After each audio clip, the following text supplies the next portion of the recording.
साथियों नमस्कार।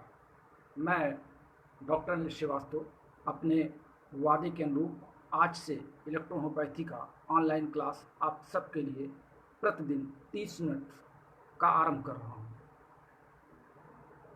कुछ भी कहने से और बताने से पहले मैं इलेक्ट्रोहोम्योपैथी के इन शब्दों की व्याख्या से आप तक पहुँचने का प्रयास करूँगा।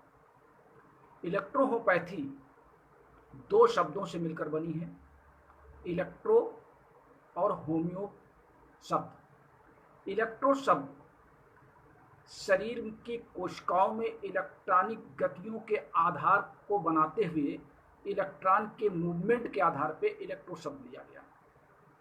होम्यो शब्द होमो नहीं है, होम्योपैथिक से नहीं लिया गया, बल्कि ये होम्यो है, HOMEO, ये होम्योस्टैटिसिस से लिया गया, अर्थात शरीर के सभी अंगों का समस्थापन में बना रहना, अर्थात सभी अंगों का समान रूप से कार्य करते रहना।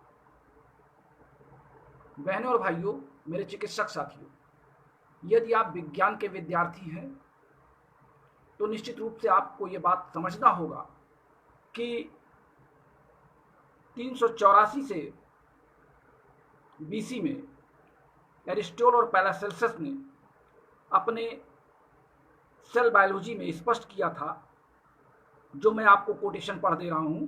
All animals and plant however complicated are constituted of a few elements which are repeated in the each of them.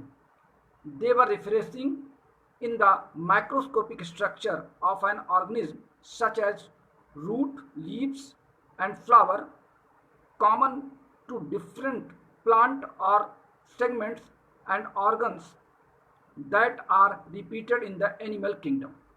इससे स्पष्ट है कि पौधों की कोशिकाएं और मानव के शरीर की कोशिकाओं में कुछ मूलभूत अंतर हैं, बाकी सब कुछ समान है। हम जब इलेक्ट्रोहोम्योपैथी की औषधियों के ऊपर चर्चा करते हैं, उसके कार्यों पर चर्चा करते हैं, तो हमारा ध्यान निश्चित रूप से सबसे पहले यहाँ पे जाके अटकता है कि आज 150 वर्ष के बाद भी इलेक्ट्रोहोम्योपैथी की औषधियाँ मात्र 38 ही क्यों रह गई। हमने कई बार मंचों पर भी आपसे इस पर चर्चा किया, विभिन्न सेमिनारों पर भी मैंने आपसे चर्चा किया, और ये मेरा सौभाग्य रहा कि सभी बड़े सम्मेलनों में मैं एज ए एंकर आपसे मिलता रहा और कभी कभार मेरे स्पीच भी आपको सुनने को मिले। और मैंने अपने हर स्पीच में वैज्ञानिक शब्दावलियों का प्रयोग करते हुए मैंने आपसे बार बार ये सवाल किया कि मुझे यह बताने का प्रयास किया जाए कि अगर ये औषधियाँ, जिनको हम औषधि कहते हैं इलेक्ट्रोहोम्योपैथी के नाम पर, अगर ये औषधियाँ एंजाइम्स के अलावा कुछ और हैं, जिन्हें हमारे तमाम साथी कहते हैं कि एंजाइम्स नहीं है, एंजाइम्स तमाम टेम्परेचर पे काम नहीं करते, एंजाइम्स का ये रूप है, एंजाइम्स का वो रूप है, और मेरे ऊपर भी और मेरी टीम के ऊपर भी, मेरी टीम का मतलब मेरे गुरु डॉक्टर रमाशंकर जी, वर्तमान में जीवित सुदामा प्रसाद जी, और उनके साथ के कुछ और ऐसे नाम हैं जो सामने तो नहीं है, लेकिन फिलहाल परोक्ष अपरोक्ष वो भी एंजाइम्स थ्योरी को अंतःकरण में स्वीकार करते हैं। तो मेरा सवाल ये है कि अगर ये एंजाइम्स नहीं है तो ये औषधियाँ शरीर में जाके तुरंत कार्य किस आधार पर करती हैं? अगर ये औषधियाँ हैं तो क्या ये जाकर के उन अंगों में कार्य करती हैं, उन अंगों को ठीक करती हैं, या उन अंगों की विशेषताओं पर अपना प्रभाव जमा करके कुछ और करती हैं? इन सारी बातों को मनन करने के बाद मैं डॉक्टर रमाशंकर जी के संरक्षण में इस बात को अच्छी तरह समझ गया था कि वास्तव में इलेक्ट्रोहोम्योपैथी की औषधियाँ एक पौधों की एंजाइम्स हैं, क्योंकि एंजाइम्स शरीर के किसी भी अभिक्रिया में भाग नहीं लेता। हम जो मात्रा औषधि के रूप में शरीर में प्रवेश कराते हैं इलेक्ट्रोहोम्योपैथी की औषधियों के रूप में, वे औषधियाँ हमारे शरीर के अंदर कोशिकाओं के कोशिका द्रव्य में विलीन होकर के कोशिकीय गति से ये एंजाइम्स की क्रियाविधि को अपनाते हुए संबंधित अंग तक जाती हैं, उन अंगों की क्रियाविधि को नियंत्रित करती हैं, अर्थात अगर उन अंगों की क्रिया ज़्यादा हो रही है तो उसे कम करती हैं, कम हो रही है तो ज़्यादा करती हैं, और सामान्य अवस्था में होते ही ये फीडबैक मैकेनिज्म जिस पर मैं बात करूंगा कि फीडबैक मैकेनिज्म क्या है। आज मैं सिर्फ आपको एक जनरल बात बता रहा हूं, कल से मैं क्लास वाइज इसके चैप्टर वाइज आपको एक एक पैटर्न पर इस पर चर्चा होगी। फीडबैक मैकेनिज्म द्वारा ये औषधियां पुनः जितनी मात्रा में शरीर में दी गई थी उतनी ही मात्रा में ये हमारी कोशिकाओं में अवशोषित होकर के शरीर में ये अवशोषित हो जाती हैं और इनका काम समाप्त हो जाता है। यही एंजाइम्स क्रियाविधि है। एंजाइम्स क्रिया समापन के बाद जितनी मात्रा में किसी क्रिया में डाले जाते हैं उस क्रिया के बाद वो एंजाइम्स उतनी ही मात्रा में शरीर में पाए जाते हैं। तो ऐसी दशा में हम, और अगर ये एंजाइम्स ना होते तो स्वाभाविक है कि इनको शरीर के विभिन्न अंगों में जाकर के अपने कार्य को दर्शाना चाहिए था, ये क्रिया में भाग लेते, और अगर क्रिया में भाग लेते तो क्रियाओं को घटाते या बढ़ाते, समस्थापन तो कतई नहीं करते। अन्य चिकित्सा पद्धतियों की औषधियां वो कहते होंगे, उनका सिद्धांत होगा, उन्होंने उसका विश्लेषण किया होगा कि ये जाकर के रोग को ठीक करती हैं। हमारे यहाँ इलेक्ट्रोहोम्योपैथी में जब पूरा विश्व इस बात को मानता है कि रोग क्या है, any persistent change in the lymph और blood that is called disease. जब हम ये कहते हैं कि शरीर के लिम्फ और ब्लड में होने वाला कोई भी अस्थायी परिवर्तन, ध्यान रखिए मैंने शब्द अस्थायी कहा है, स्थायी और अस्थायी में अंतर होता है। शरीर में अगर कोई स्थायी परिवर्तन आ जाएगा तो उसे दुनिया की कोई भी पैथी ठीक नहीं कर सकती। शरीर में आने वाले अस्थायी परिवर्तन को ही विभिन्न चिकित्सा पद्धतियां अपने औषधियों के माध्यम से दूर करती हैं, और हम इलेक्ट्रोहोम्योपैथी में केवल ब्लड और लिम्फ में आने वाले अस्थायी परिवर्तनों को सामान्य अवस्था में ला करके छोड़ देते हैं। हम न तो उनके अस्थायी परिवर्तन को बढ़ाते हैं न घटाते हैं, हम पुनः उनको लाके सामान्य में छोड़ देते हैं। और इसका सीधा जीता जागता प्रमाण है कि हमने 150 वर्षों में इलेक्ट्रोहोम्योपैथी की औषधियों की संख्या में वृद्धि नहीं किया। क्यों? क्योंकि जब मैटी साहब ने इन औषधियों का नामकरण किया, इन नामकरण पर भी मैं आपसे चर्चा करूंगा कि इसके नाम इस तरह क्यों फिट किए गए।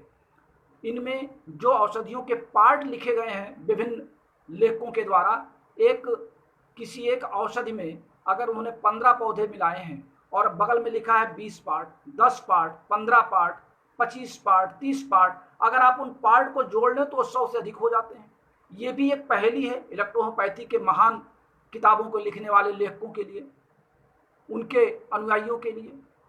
मैं स्वयं भी शुरुआती दौर में इसमें उलझ गया, लेकिन जब मैं रमाशंकर जी के संरक्षण में आया तो मुझे पता चला कि ये पार्ट का अर्थ क्या है और ये 100 से अधिक क्यों हो रहे हैं, इनका तात्पर्य क्या है, ये प्रतिशत नहीं है। इन तमाम बातों पर मैं आगे आपसे खुल करके चर्चा करूंगा और आपकी जिज्ञासा को दूर करूंगा। सवाल फिर वहीं पर है कि जब ये 38 औषधियां हमारे शरीर के 38 अंगों के लिए बनाई गई हैं, जिनमें से 5 आपकी इलेक्ट्रिसिटीज हैं, आप उनको अलग कर दीजिए, एक आपकी एपीपी है उसको भी आप अलग कर दीजिए, तो आपकी जो 32 औषधियां मूल रूप से बच रही हैं, हम इनको 32 अंगों में बांट देते हैं, शरीर को 32 टुकड़ों में बांट देते हैं और एक एक टुकड़े के लिए एक एक औषधि का हम निर्धारण कर देते हैं। जब रोगी हमारे पास आता है और शिकायत करता है तो हम रोगी की शिकायतों को ध्यान में रखते हुए एज ए फिजिशियन हम उसके उन अंगों तक पहुंचने का प्रयास करते हैं जिस अंगों की शिकायत उसके शिकायत से मिल रही है, और हम इलेक्ट्रोहोम्योपैथी के फिजिशियन के रूप में अपने मेडिसिन से उन औषधियों का चयन करते हैं जो संबंधित रोगी के शिकायत के अंगों की हैं। हम उन अंगों की औषधियों को उसको देते हैं और वो औषधियां जब शरीर के संबंधित अंगों पर पहुंचती हैं तो उन अंगों में आई हुई अस्थायी परिवर्तन को वो दूर कर देती हैं और हम रोग से शरीर रोगी को मुक्त कर देते हैं। एक मोटा सा फार्मूला है, दवाएं कहाँ बनती हैं, कौन बनाता है, कैसे बनाता है, क्यों बनाता है, हम इसके चक्कर में क्यों पड़ते हैं। हम जब ई क्लास देते हैं आपको, या इसके लर्निंग पॉइंट को हम लेकर के आपसे मंच पर या किसी सम्मेलन में या किसी हॉल में किसी कॉन्फ्रेंस में चर्चा करते हैं, तो लोग मुझसे सवाल करते हैं, सर आप किसकी दवा यूज़ करते हैं, आप दवाइयाँ कहाँ से मंगाते हैं, दवाएं कौन कौन बनाता है, इनके लैब कहाँ हैं, इनके फार्मूले कहाँ हैं।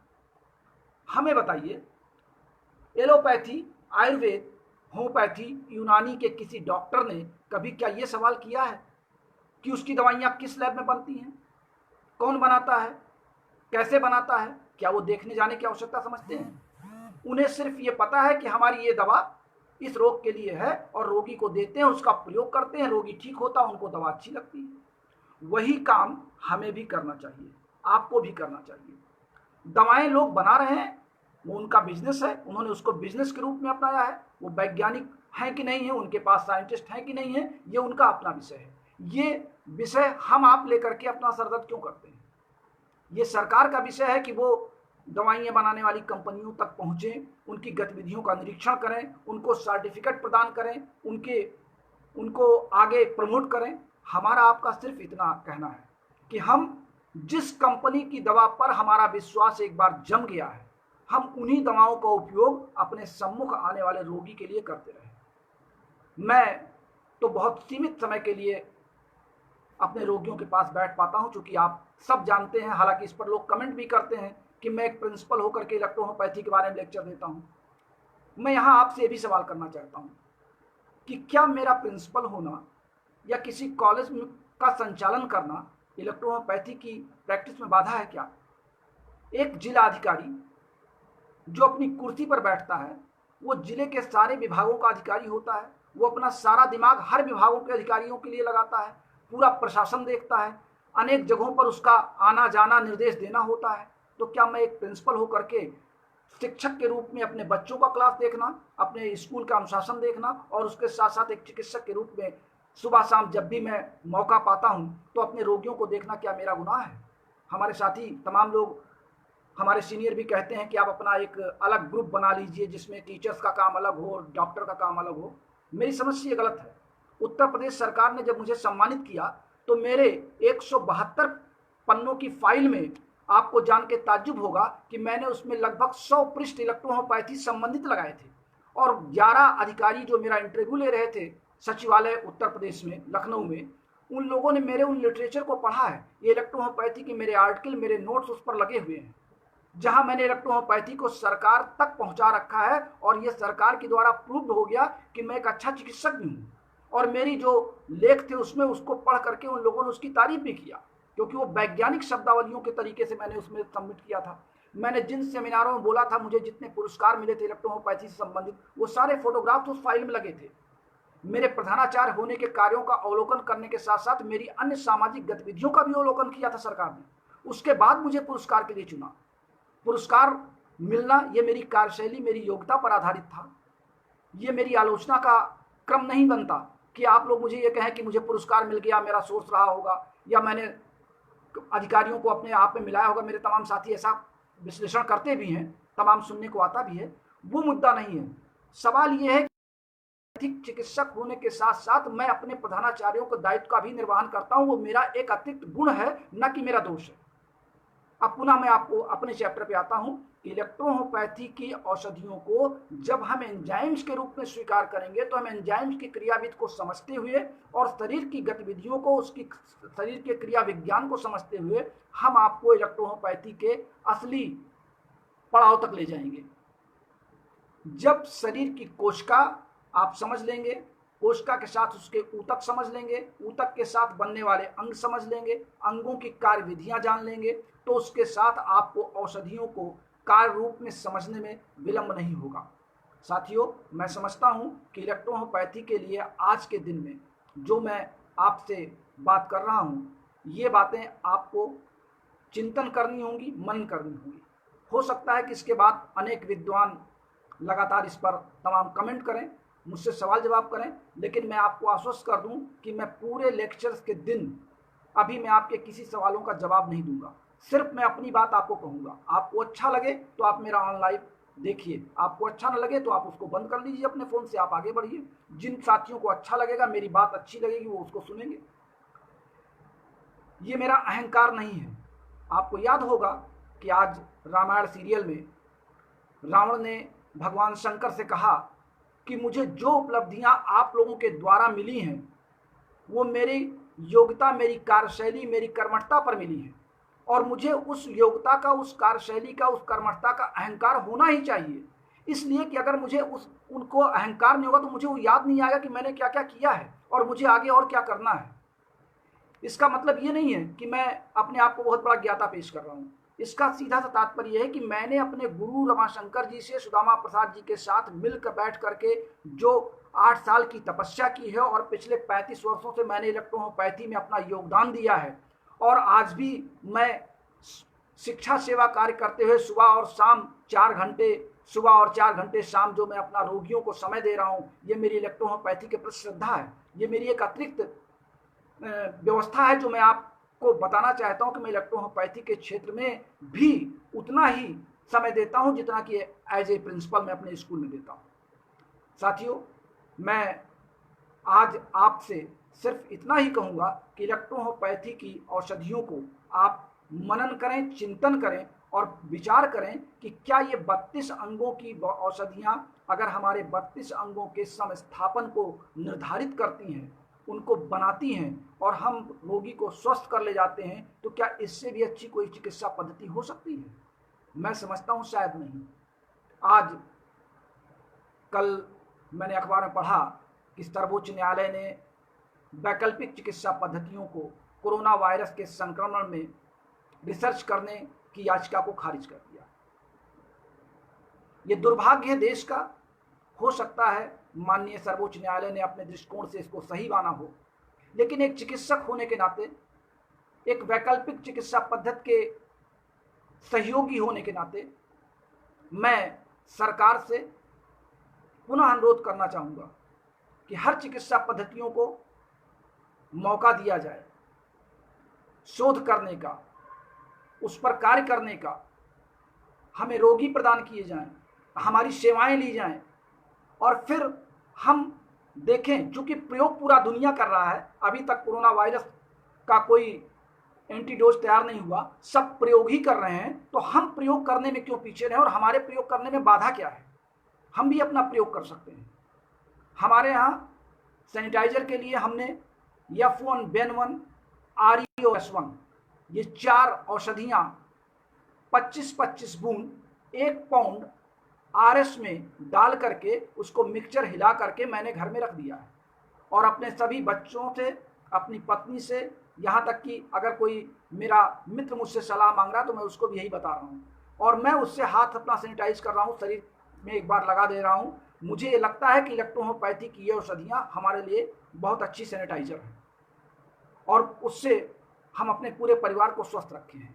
ये अलग बात है कि हमको घर में रहना है, क्योंकि वायरस इन्फेक्शन की कड़ी को हमें तोड़ने में सहायक बनना है।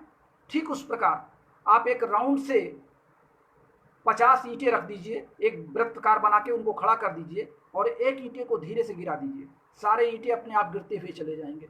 कोरोना वायरस का संक्रमण ठीक ईंटों के गिरने के आधार पर फैल रहा है, लेकिन उसी जगह जब ईंटें गिरने लगे, आप बीच का एक ईंटा हटा लीजिए तो अगला ईंटा नहीं गिरेगा। यानी हम कोरोना वायरस के संक्रमण में जब अपने घरों में बैठ जाएंगे और बाहर नहीं निकलेंगे, तो जो एक दूसरे से हमारा संपर्क हो रहा है, एक स्थान से दूसरे स्थान का जो संपर्क हो रहा है, वो कड़ी टूट जाएगी। सरकार की मंशा भी यही है, विश्व स्वास्थ्य संगठन की भी मंशा यही है। आगे घर में रह करके रोका जा सकता है, इसलिए हम आपसे ये भी निवेदन करेंगे कि आप सब इस लॉकडाउन का पूर्ण पालन करें।